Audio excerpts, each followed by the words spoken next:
Tunisia in turmoil and tensions reignited as an opposition politician is assassinated. Violence returns to the birthplace of the Arab Spring. There's growing anger over the slow pace of reform. It's dividing political leaders and fueling calls for yet more change. This is Inside Story.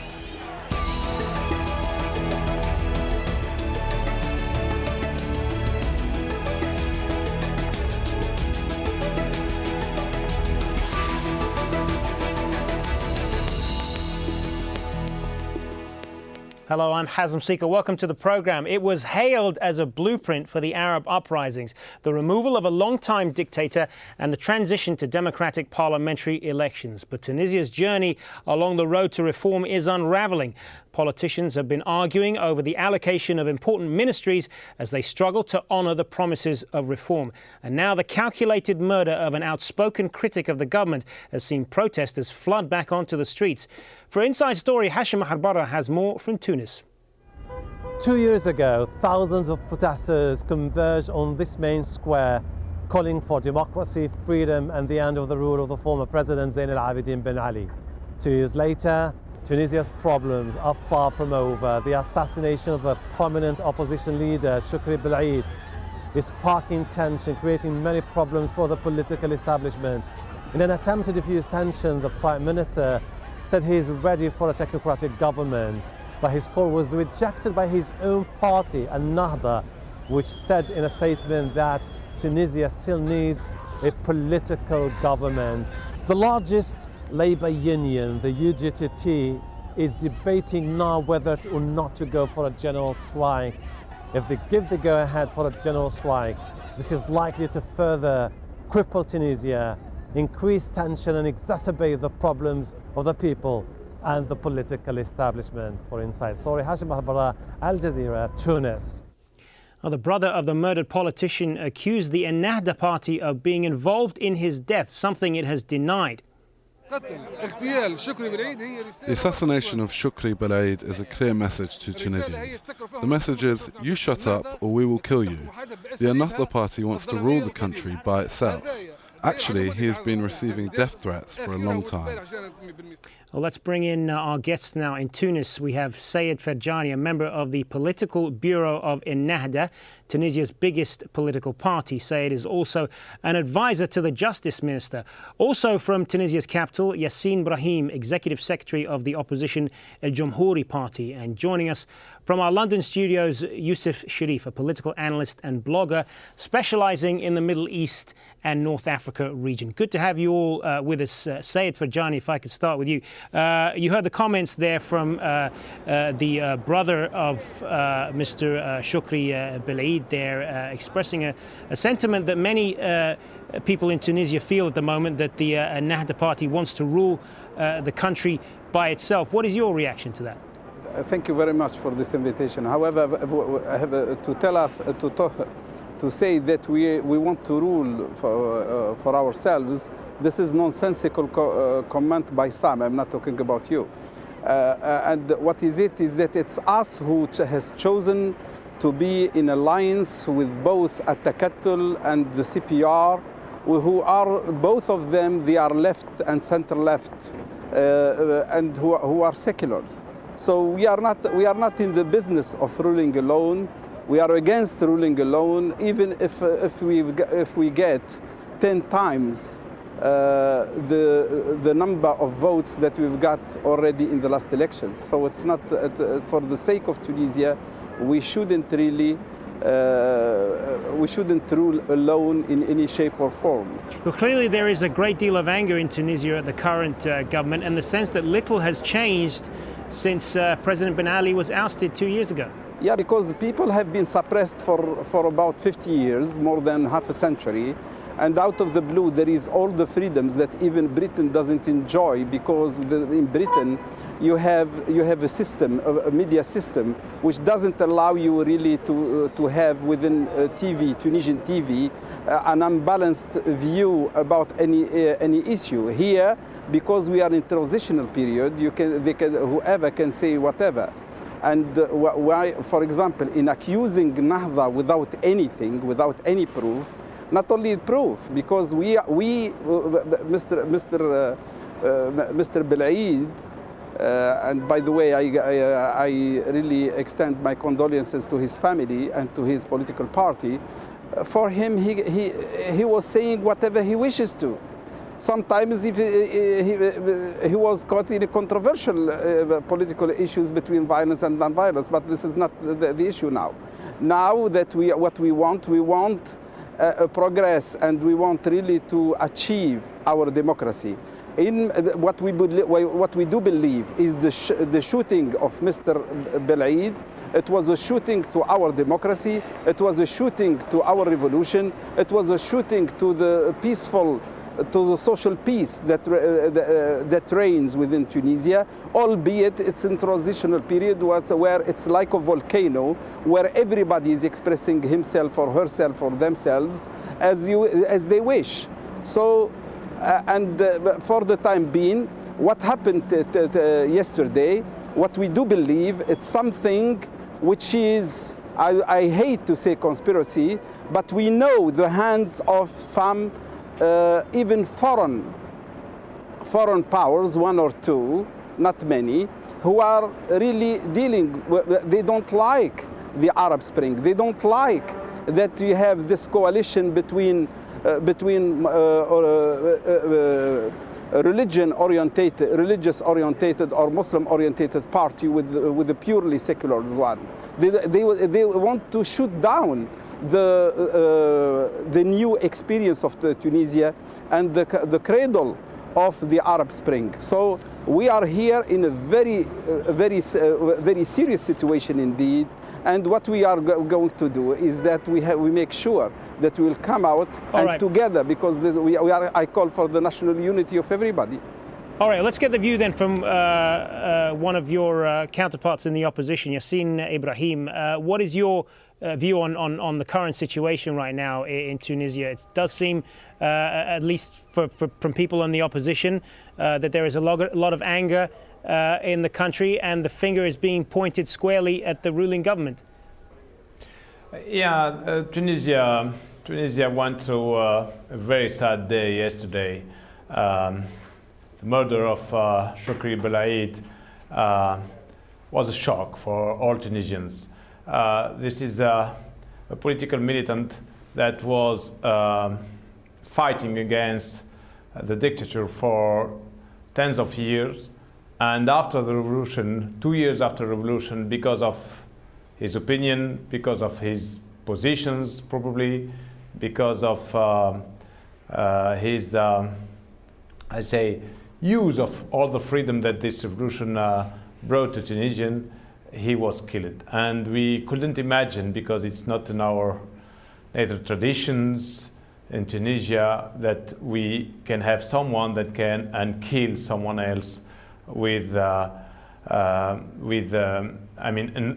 morning when he was leaving his house. So the shock is still here. Tomorrow we'll have his funeral. Tomorrow will be a very important day for the Tunisian revolution and for the chance of establishing democracy in this country. All the Tunisians will go out for this funeral. All the oppositions called for a day where all of us will be there, and the union also this morning decided to a global kind of strike behind Shukri Belaid tomorrow for the country. This is a message for the people who did that and who were behind, of course, what happened yesterday. The message is that it's not with such kind of violence that you will stop us. We will continue, all Tunisians will continue to search and to reach what we are fighting for, is establishing freedom and democracy in this country.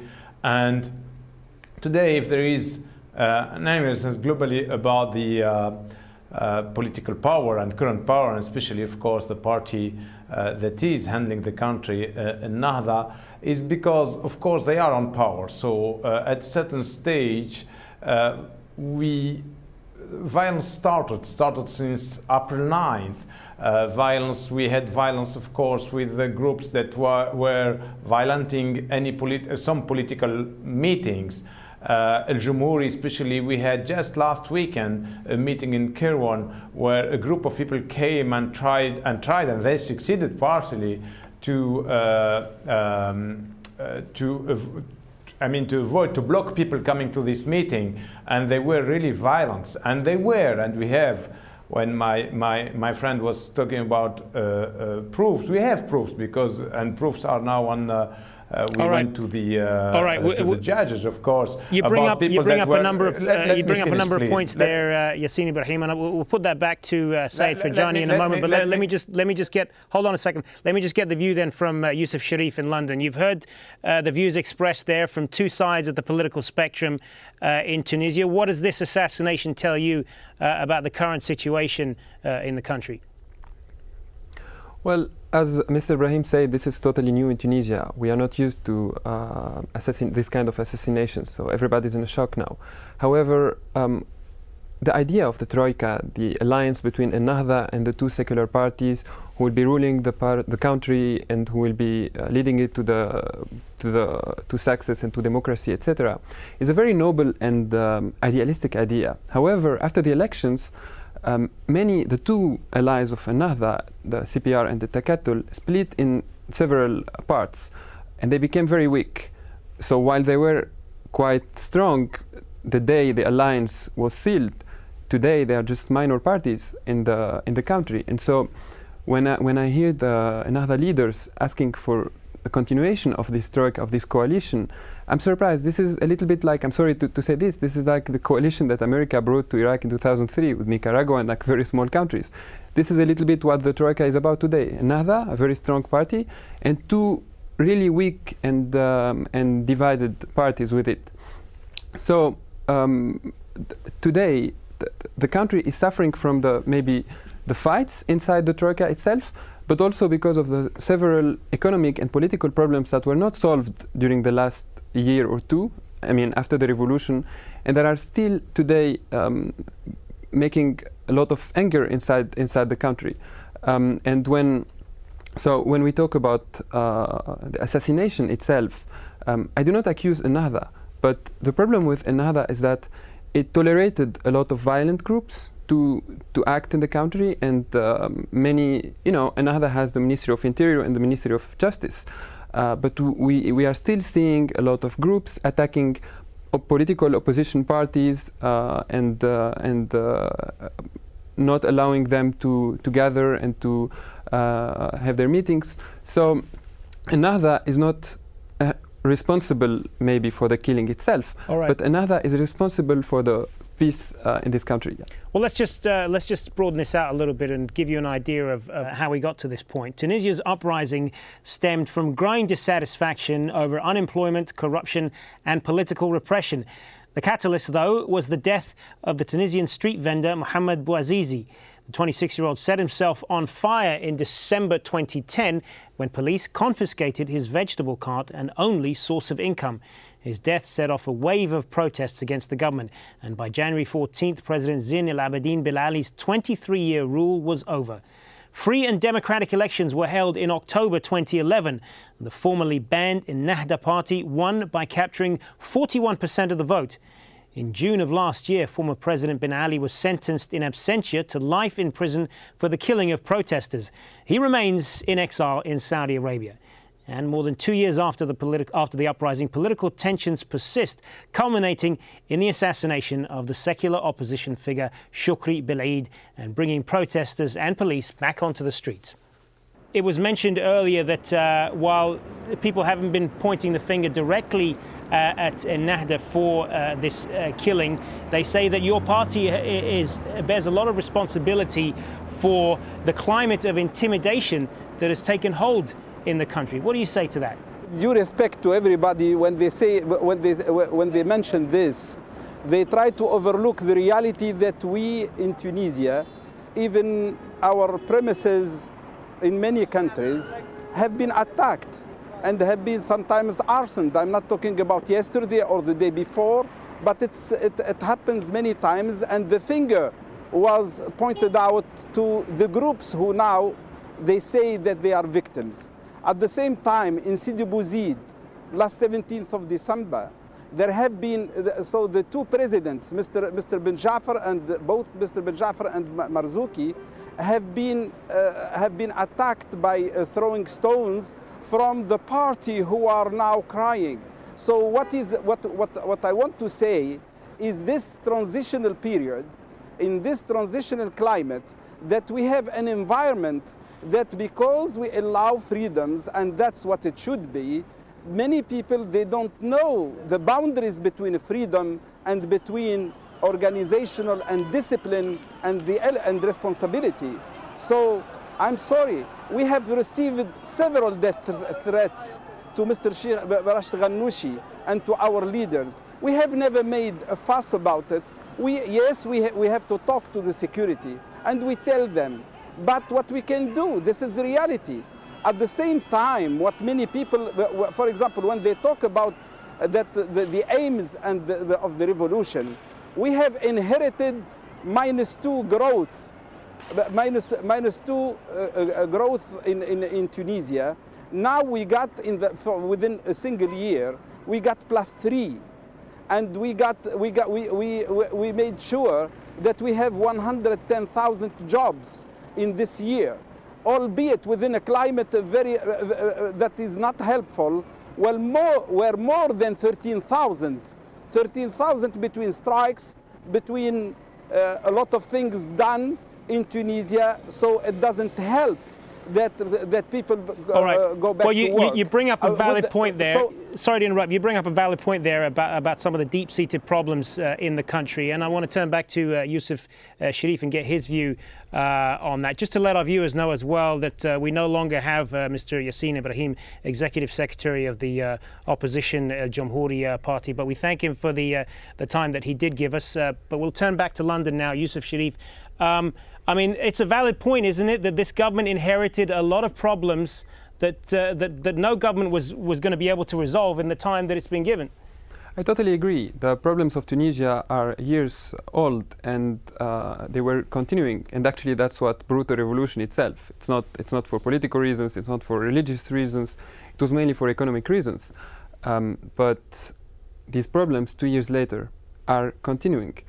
Mr. Ferjani can talk about the 100,000 jobs and about the growth rate, but you know, the international agencies downgraded Tunisia several times, I think, and we still see continuous unemployment and continuous degradation in the quality of life. And this is not, I do not accuse Ennahda, again, I do not accuse Ennahda of leading the country there, but this is a crisis that is ongoing. And Ennahda maybe tried to solve it, but they couldn't. So a year and maybe a year and a half after the election, it's time to make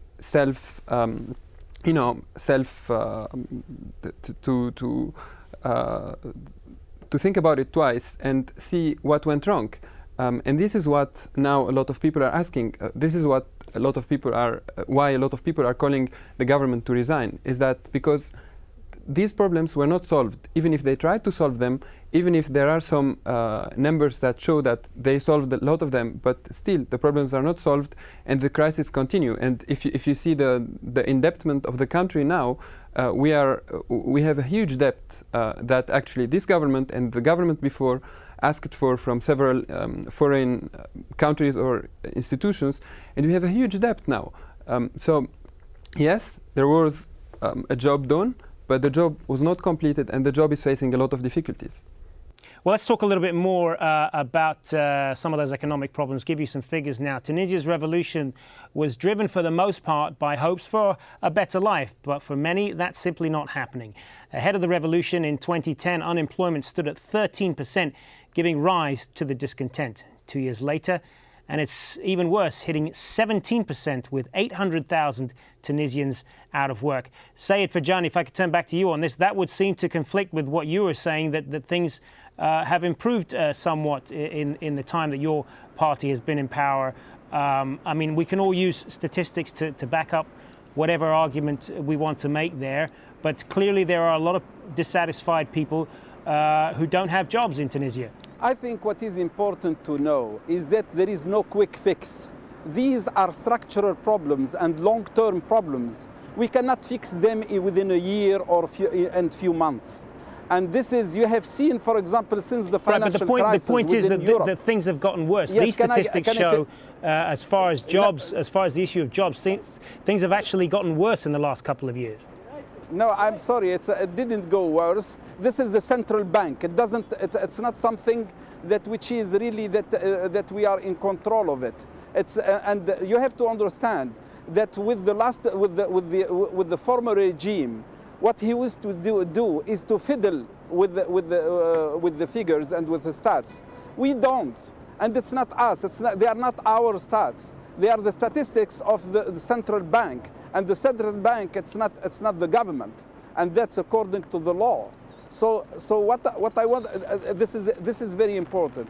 At the same time, can I say that when you have Europe, that we have the exchange trade is about 80% between Tunisia and Europe. And Europe, you have seen how it's suffering in its economy, and its economy is not picking up yet. And when we have with Libya that security is not there, and where there is no and with Algeria, some things are not very well indeed in terms of economy.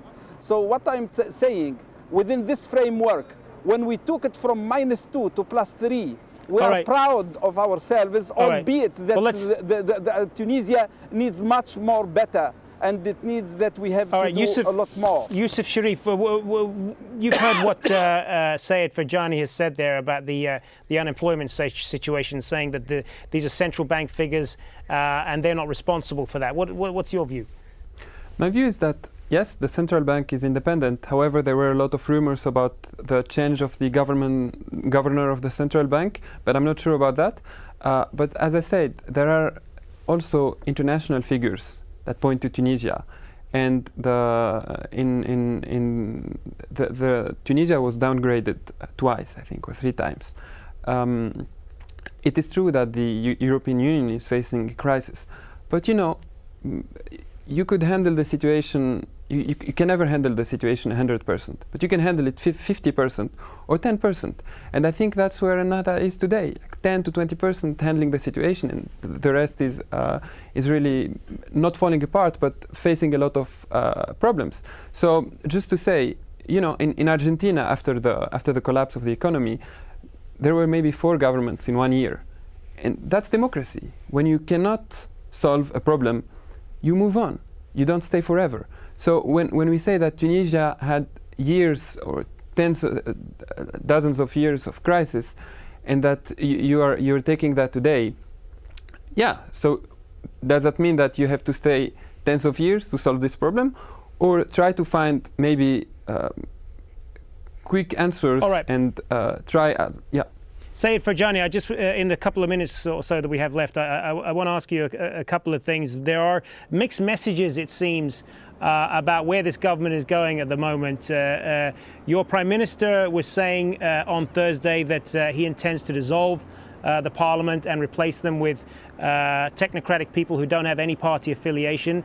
Your party leadership is saying something completely different. They're saying, no, we did not agree to this. Where do things stand right now as far as Tunisia's government, and when will there be elections?